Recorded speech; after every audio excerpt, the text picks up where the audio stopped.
नमस्कार, मैं डॉक्टर शिशिर उपाध्याय।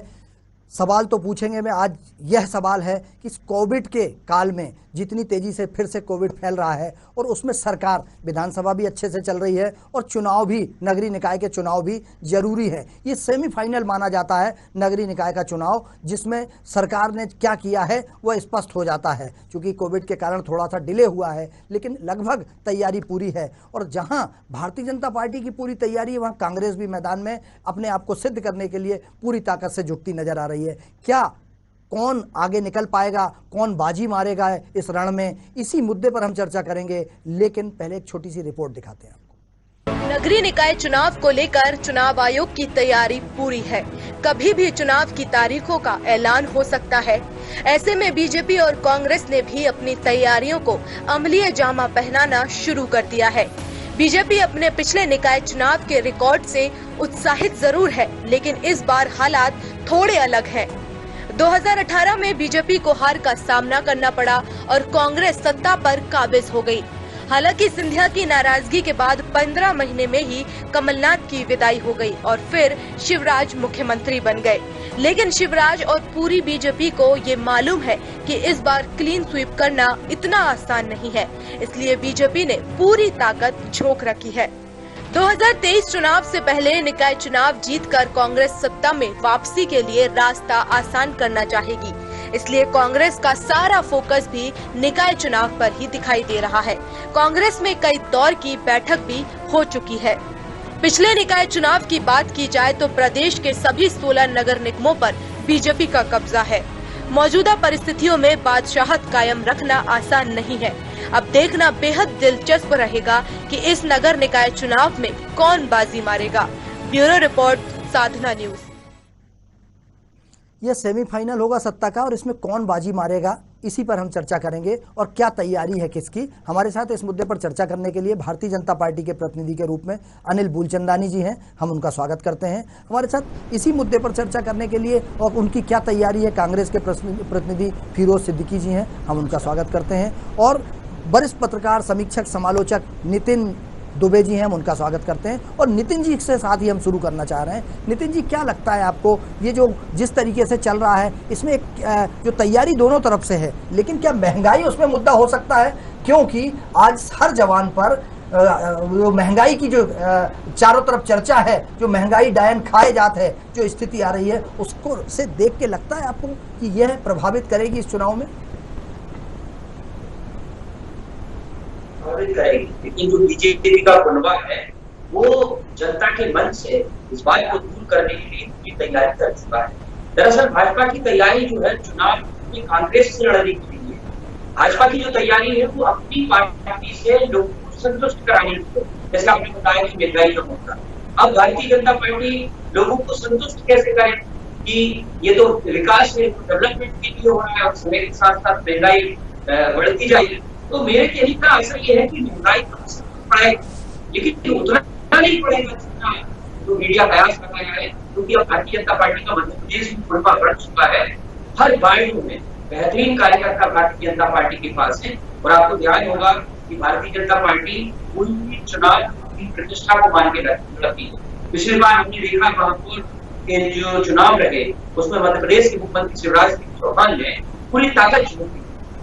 कहीं ना कहीं जो भोपाल का चुनाव है, मध्य प्रदेश के नगरीय निकाय का चुनाव है, वो भारतीय जनता पार्टी की मध्य प्रदेश की राजनीति को प्रभावित करता है और केंद्र से भी प्रभावित होता है। क्योंकि पूरा दावेदार अब जो है दो लोगों पर है, वी.डी. शर्मा और शिवराज सिंह चौहान। तो कहीं ना कहीं असर महंगाई के साथ साथ उस बात का भी पड़ना है कि इन लोगों के बीच में जो तनाव चल रहा है, जो गुटबाजी भारतीय जनता पार्टी में चल रही है, दिख नहीं पा रही है, चल रही है, उसका असर भी पड़ेगा, महंगाई का पड़ेगा। लेकिन फिर भी भारतीय जनता पार्टी मध्य प्रदेश में नगरीय निकाय चुनाव में अच्छी जीत दर्ज करेगी। महंगाई मुद्दा नहीं होगा नितिन जी उसमें? महंगाई मुद्दा होगा? बिल्कुल महंगाई मुद्दा होगा, लेकिन मैंने आपसे कहा ना महंगाई मुद्दा होगा, लेकिन भारतीय जनता पार्टी का जो मुद्दा है, जो टीम है, पार्टी स्तर की टीम है, वो इस महंगाई को दबाने के लिए डोर टू डोर कांटेक्ट कर रही है। वो लोगों को समझाने का प्रयास कर रहे हैं। वो ये नहीं कह रहे कि कांग्रेस को हराना है, वो लोगों से ये कह रहे हैं कि ये महंगाई क्यों बढ़ी, लॉकडाउन के कारण महंगाई बढ़ी, देश का विकास हुआ है इसलिए महंगाई बढ़ी। तो इस तमाम तरह की बातें महंगाई का है। और रही बात कांग्रेस विरोध नहीं कर रही नितिन जी, कांग्रेस घर बैठी नजर नहीं आती आपको कि इस मुद्दे पे अगर भाजपा विपक्ष में होती है तो हंगामा, सत्ता में रहते रहते साइकिल चला डालते हैं, रोज आंदोलन होते हैं। देखकर ऐसा लग रहा है कि दो तैराक जो में तैरते हैं और एक तैराक की जब सांसें फूलने लगती है तो वो बीच में रुक जाता है। कांग्रेस जो है बिल्कुल वैसे ही उसकी स्थिति है। आप देखिए कि कांग्रेस की कोई तैयारी नहीं, चुनाव आने वाले हैं, चल रही है, टिकट किसको दिया जाए।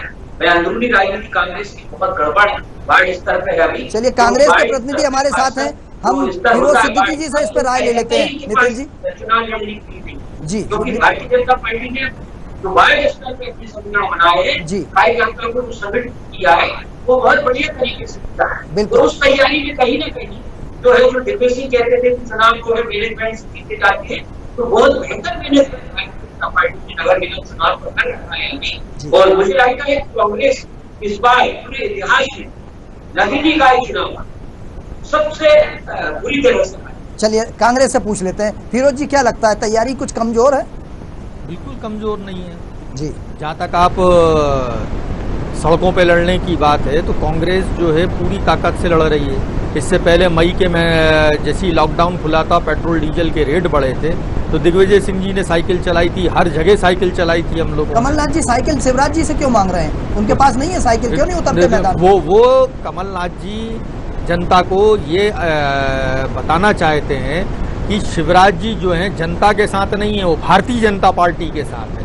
नहीं, उन्होंने बता दिया कि वो कमलनाथ जी की चिंता है, उनको जनता की चिंता नहीं है, कमलनाथ के जी के स्वास्थ्य की चिंता है। उनको अगर स्वास्थ्य की चिंता है तो अगर वो अच्छी बात है, वो स्वास्थ्य की चिंता करें, लेकिन जनता के स्वास्थ्य की तो पहले चिंता कर लें। कमलनाथ जी के स्वास्थ्य आपस में एक दूसरे की चिंता करते हैं, जनता की कहां? वही हम कह रहे हैं ना कि उनको अगर वो मानते हैं कि कमलनाथ जी ने, वही मैं कह रहा हूँ, सिर्फ शिवराज जी की चिंता की थी 15 महीने में, और शिवराज जी अब सत्ता में बैठ के कमलनाथ जी की चिंता करते हैं। ये तो अब मुझे नहीं पता, तो शिवराज जी तो की बातें हैं, लेकिन अगर वो भारतीय जनता पार्टी के जनता के साथ होते तो वैट टैक्स कम करते अभी, और अभी वैट टैक्स कम करते लोगों को राहत मिलती। अब अभूतपूर्व बढ़ोतरी हो रही है। कांग्रेस जो है, जितना आप 15 महीने का आप अपना मीडिया फाइल्स को चेक कर लीजिए और हमको चेक कर लीजिए कि 15 महीने, अभी तो भारतीय जनता पार्टी को 15 महीने नहीं हुए और हमने कितने आंदोलन और प्रदर्शन कर डाले। और अभी 8 तारीख को आप महिला दिवस के दिन देख लीजिएगा कांग्रेस का प्रदर्शन जो महिलाएं करेंगी। तो कांग्रेस को ये पता है कि भारतीय जनता पार्टी को अब जनता ही सबक सिखा सकती है। जो साइकिल चलाया करते थे मामा, अब शायद उन्होंने बेच दी साइकिल, अगर उनके पास आज साइकिल होती तो हम लोग चलाते साइकिल। अब स्थिति ये है कि 100 के पार पेट्रोल हो रहा है, 90 डीजल हो रहा है, 800 से ज़्यादा सिलेंडर हो रहा है। तो ये जो मुद्दे हैं, ये मुद्दे भारतीय जनता पार्टी को परेशान करेंगे। जहाँ तक कांग्रेस की तैयारी की सवाल है, हम लोग सब, मैं खुद भी एक नगर परिषद का प्रभारी हूँ, हम लोग एक दो राउंड की बैठक करे आए हैं। अब इसके बाद जब चुनाव डिक्लेयर हो जाएंगे तो हम लोग, मतलब अनाउंस हो जाएंगी तारीखें, तो फिर हम लोग फाइनल रिपोर्ट देके और प्रत्याशियों को हम लोगों ने कह दिया कि जो हमारी नज़र में है कि आप तैयारी करो। तो तैयारी कांग्रेस की चल रही है और इन मुद्दों पर कांग्रेस कार्यालय में जो दिखा था वो तैयारी का हिस्सा था। देखिए क्या है, छोटी मोटी चीजें, लेकिन बंद कितना शानदार हुआ। लोग तो कह रहे थे कि साहब वो कांग्रेस आपस में ही लड़ गई तो अब बंद कैसे होगा, लेकिन लोगों ने बंद किया। इससे लगता है कि लोगों में एक करंट है, कांग्रेस की बात लोगों तक पहुंच रही है और इसका असर जो है भारतीय जनता पार्टी को देखने मिलेगा। अब आपने एक तो विकास किया नहीं, कोलार की हालत देख भाजपा से लीजिए। पूछ लेते हैं अपन, आपके सामने भारतीय जनता पार्टी के प्रतिनिधि भी बैठे हैं। अनिल जी, क्या लगता है आपको कि सिर्फ बातें की जाती है जनता की? सदन में माननीय मुख्यमंत्री जी को कमलनाथ जी की सेहत की तो चिंता है, लेकिन जनता त्राही त्राही कर रही है, उसकी चिंता नहीं है। ये क्या चुनाव में आप जब जाएंगे तो आपको लगता नहीं कि जनता पूछेगी कि 100 रुपए का पेट्रोल है, 93 रुपए का डीजल है, 825 रुपए का जो सिलेंडर मिल रहा है आज की डेट में, तो इस पे जनता सवाल नहीं करेगी क्या? डॉक्टर साहब, ऐसा है कि कांग्रेस जो है सदन में काम करने नहीं आती। कमलनाथ जी वहां क्या कर रहे थे? ठठोली उड़ा रहे थे, साइकिल मांग रहे थे। अब उनने जब मस्ती की तो मुख्यमंत्री जी ने उनको मस्ती में जवाब दिया कि आपकी आयु के हिसाब से मुझे साइकिल देना उचित नहीं लगता। कांग्रेस गंभीर नहीं है। कांग्रेस प्रवक्ता मेरे साथी ने कहा कि हमारा आंदोलन, बंद का आंदोलन बहुत सफल रहा। कांग्रेस के नेता कई वीडियो वायरल हुए, दुकानदारों को 50-100 रुपए 200 रुपए दे रहे थे, भैया आज का धंधा, दुकान बंद कर लो यार, दुकान बंद कर लो। कोई कांग्रेस की कार्यकर्ता नहीं सुन रहा, कोई जनता नहीं सुन रही। जनता समझ चुकी है कि कांग्रेस पहले आपस में लड़ ले। आपने बहुत शानदार बात कही कि जो अभी मीटिंग हुई कांग्रेस कार्यालय में और जो कुर्सियां चली, जो कांग्रेस का चेहरा, मैंने ये आज की बात नहीं करी, तैयारी की बात करी। तैयारियां ही थी वो तो यही आगे आगे एक दूसरे के ऊपर कुर्सियां फेंकी जाएंगी। अभी तो नाम फाइनल होना बाकी है, कई नेता आपस में लड़ेंगे, कई ये हो गया। भारतीय जनता पार्टी का कार्यकर्ता कभी लड़ता नहीं है। भारतीय जनता पार्टी का कार्यकर्ता अपने मैदान में 365 दिन रहता है। कभी कांग्रेस, भारतीय जनता पार्टी की केंद्र सरकार की नीतियों को लेकर वहां जनता के बीच में जाता है, कभी राज्य सरकार की नीतियों का लाभ आम जनता को पहुंचे, गरीब को पहुंचे, कभी उनके राशन कार्ड की व्यवस्था हो, कभी अभी जैसे कुछ समय से आप देख रहे हैं कि वोटर लिस्ट की बात चल रही थी, कांग्रेस के एक भी नेता ने किसी एक व्यक्ति का वोटर लिस्ट में नाम जुड़वाया हो, ऐसा कहीं आपको कुछ नहीं दिखा। भारतीय जनता पार्टी के सेवक जितने भी थे वो जनता के बीच में गए, जिनके नाम लिस्ट में से कट गए थे। जब कांग्रेस की सरकार थी तो कई मतदाताओं के नाम में से, लिस्ट में से कई नाम कट गए थे, उनमें संशोधन करवाने का काम करता रहा।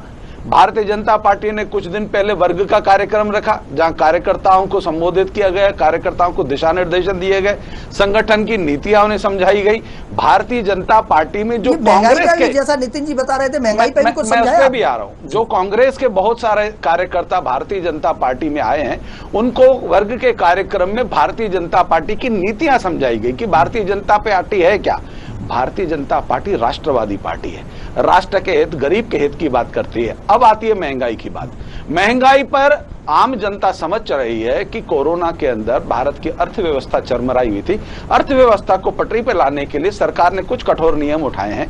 किया हुआ था, राफेल आ रहा था, वहां पे भी सरकार को अपना ऐसा तो कहना नहीं था हमारे अर्थव्यवस्था गड़बड़ा आ गई, हम आपसे राफेल नहीं ले सकते।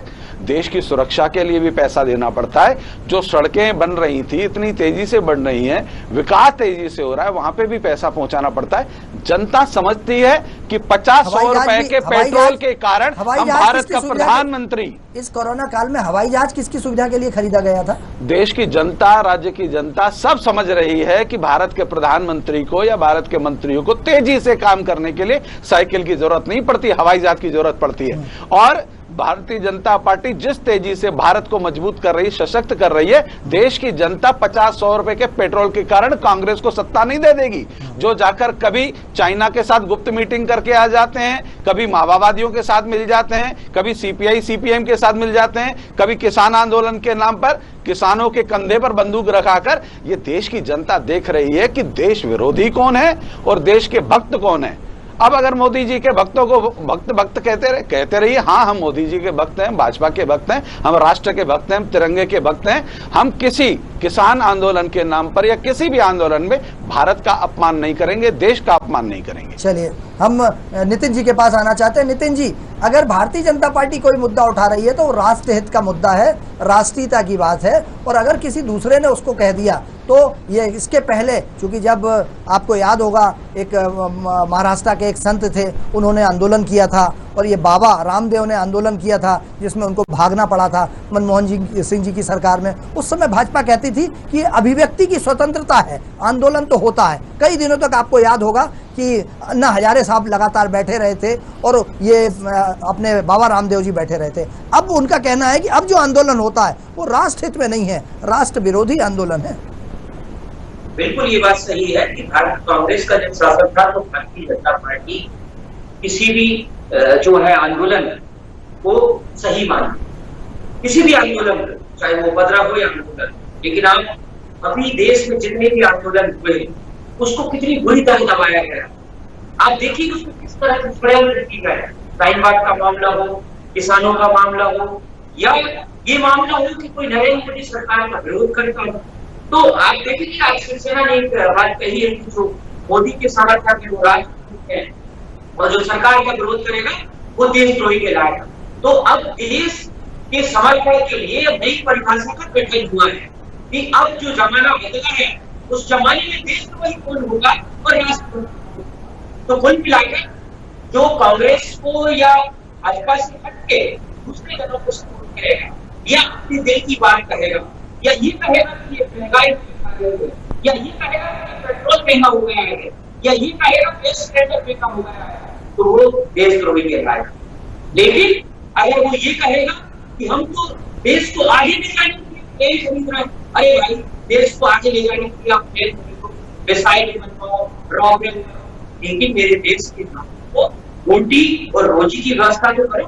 आप कितने ही सुंदर घर बना ले, कितनी सुविधाएं उस घर में दे दे, लेकिन उस घर के बच्चे उस घर के बच्चों के पास भोजन नहीं है, तो फिर उन कंगूरों का क्या मतलब? जब राष्ट्र की जनता दुखी है, जब राष्ट्र की जनता भूखे पेट है, तो आप प्लेन खरीद लो, रूस से संबंध बना लो, आप दुनिया के सिरमौर बन जाओ। लेकिन भारत तो वैसा ही भारत आज है जो अंग्रेजों की गुलामी के टाइम था। वही भारत का आज निर्माण हो रहा है। मुझे लगता है कि स्वतंत्रता की जो आजादी है उसको नए सिरे से उसकी गठन किया जा रहा है कि भाई अभिव्यक्ति की आजादी हम किसे कहेंगे। अगर देश के प्रधानमंत्री का विरोध हो रहा है, भारतीय जनता पार्टी का विरोध हो रहा है, भारतीय जनता पार्टी की नीतियों का विरोध हो रहा है, तो आप राष्ट्रद्रोही हैं।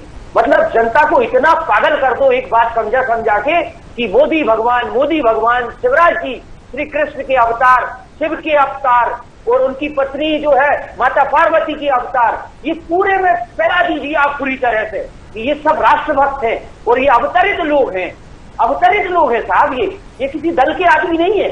इनको भगवान ने अवतार दिया है कि आप जाइए भारत की धरती पे, महापुरुषों, और वहां पूरे संविधान को तहस-नहस करना है, आपको पूरी जनता को तहस-नहस करना है। ये किस टाइप की बात लोग करते हैं? अभिव्यक्ति की आजादी क्या होती है इनको क्या मालूम है? बिल्कुल नितिन जी, लेकिन एक बात तो नितिन जी आप मानेंगे कि जो हमारे मध्य प्रदेश के मुख्यमंत्री हैं वो लोकप्रिय और आम जनता के बीच में जल्दी घुल मिल जाने वाले हैं। और जो एक मुख्यमंत्री अपन ने देखा था आज से 15 महीने पहले, वो मुख्यमंत्री में अहंकार झलकता था लोगों से। उनके मंत्री कहते थे कि हम नहीं मिल पाते, और जबकि शिवराज जी के मंत्री ही उनके साथ किस तरीके से, आपने विजय शाह जी का प्रकरण देखा होगा। 15 महीने में सरकार बिल्कुल नहीं जाती जी। कांग्रेस ने, मैं तो बहुत छोटा हूं इस एनालिसिस के लिए, लेकिन आज मेरी जो इतने वर्षों की पत्रकारिता का जो मैं आपको बताना चाहता हूं कि मध्य प्रदेश में कमलनाथ का लाना गलत निर्णय था कांग्रेस का। कमलनाथ की जगह अगर कोई भी मुख्यमंत्री पद संभालता, चाहे दिग्विजय सिंह क्यों नहीं होते, तो सरकार भी 5 साल चलती और आने वाले समय में उम्मीद होती नगरीय निकाय और अगला विधानसभा। चलिए फिरोज जी से पूछ लेते हैं। बड़े कॉमन पर्सन है, बिल्कुल, और हर आदमी से वो मिलना घुल मिल जाते हैं। ये चेहरा जो है भारतीय जनता पार्टी अपील करता है, शिवराज जी का चेहरा आम आदमी का। ओके फिरोज जी, क्या लगता है आपको, जैसा नितिन जी ने कहा कि कहीं ना कहीं कुछ कमी है कि हम उसको पकड़ नहीं पा रहे, नहीं तो सरकार नहीं जाती? देखिए, इसमें कमलनाथ जी कम है। सवाल ये है, नहीं, कमलनाथ जी को किसने कहा था सारे पदों पे बैठे रहो, निगम मंडल पे आप बने रहो, सारे अध्यक्ष आप रहो, मुख्यमंत्री आप रहो, सारे पद पे आपको क्यों नहीं बनाया अल्पसंख्यक आयोग का अध्यक्ष? देखिए, जुलाई तक तो हमारी सरकार क्या चुनाव होते रहे, ये सब चलता रहा। जुलाई के बाद हमारे यहाँ सूची बन रही थी और बावरिया जी आए, कोऑर्डिनेटर्स आए, सब लोगों के एक एक नाम धीरे धीरे करके तय हुए थे। सारी सूची लगभग फाइनल स्टेज। जिस दिन इस्तीफा देना था उस दिन 15-20 आयोगों के अध्यक्ष का ऑर्डर हो गया। वो हमने इसलिए दिया कि अगर हम जा ही रहे, यही अगर शपथ लेते ही साफ कर देते तो आज आप जैसे लोग कम से कम पार्टी के लिए बहुत कुछ कर सकते थे। लेकिन आप कमलनाथ जी की 2.69% उनने कर्ज लिया, इस वर्तमान सरकार ने 4.1 के करीब ले लिया। उनकी सरकार जो थी संविदा शिक्षकों को भी नौकरी दे रही थी, उनको भी संविदा कर्मचारियों को भी रेगुलर किया उन्होंने उच्च शिक्षा विभाग में भी भर्तियां की। कितने नेताओं को चेंबर से भगाया कमलनाथ जी ने, विधायक पूर्व विधायकों को वही बताइए। हाँ ठीक है, ये अलग हमारी पार्टी का मसला। अरे जनाब, मेरे सामने एक पूर्व मंत्री को भगाया था। ठीक है, चलिए जाइए, कोई काम नहीं होता यहाँ। ठीक है, जब आप ऐसा व्यवहार करेंगे तो कैसे स्थापित होंगे पार्टी? ठीक है, ये जो चीजें थी, आप किसानों के कर्जे भी माफ करते आ रहे थे, वो मेट्रो भी आपको दिख रही थी, और अब मेट्रो का क्या हाल है? उन्होंने वो आए तो कमलनाथ जी तो उसके खंभे भी खड़े हो गए, वरना 2012 से पड़ी थी वो मेट्रो। और भारतीय जनता पार्टी विकास के दावे करती है। आज अगर 2012 में उसको चालू हो गई होती वो बनना, तो आज हम लोग उसका लाभ ले रहे होते, भोपाल के नागरिक लाभ ले रहे होते। ये तो उनका जो काम था कि उन्होंने कहा कि मैं लोगों के बीच जब जाऊंगा, जब मेरी सरकार कुछ परफॉर्म करके दिखाएगी। और उनकी सरकार में 250 करोड़ रुपए मात्र खनन से आमदनी थी, उन्होंने 1250 कर दी। अब शिवराज सिंह जी के लिए वो चुनौती बन गए 1250 करोड़ रुपए, ये दिक्कत है। ऐसा नहीं है, ठीक है हमारी पार्टी के अंदर बिखराव हुआ तो, लेकिन दूसरी बात और भी है कि एक कांग्रेस अकेले में मध्य प्रदेश में नहीं है।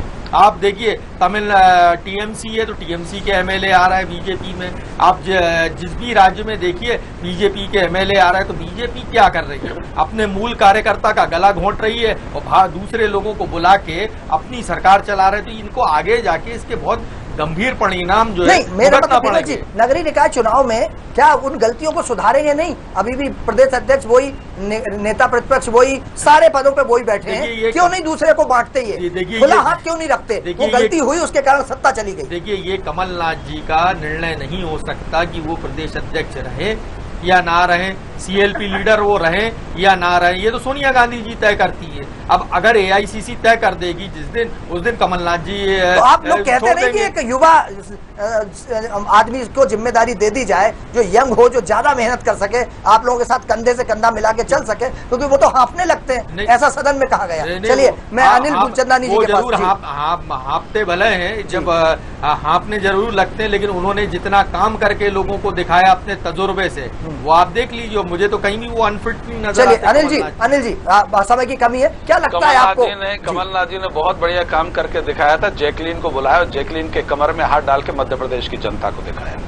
नितिन दुबे जी के एक सवाल का मैं जवाब दूंगा कि भारतीय जनता पार्टी की किसी भी बात पर कांग्रेस या कोई भारतीय जनता पार्टी का विरोध करता है तो उसे देशद्रोही नहीं, देश विरोधी कहा जाता है। देशद्रोही और देश विरोधी में बड़ा फर्क होता है। ये विरोध देश का विरोध करते हैं। आपने अभी जेल भेजा, हाईकोर्ट ने कितनी सरकास्टिक कमेंट की है। मैं सहमत हूं नितिन भाई की बात से। कांग्रेस प्रवक्ता के जहाँ तक बात है तो आपके मंत्री है विजय शाह, हाफने लगते हैं।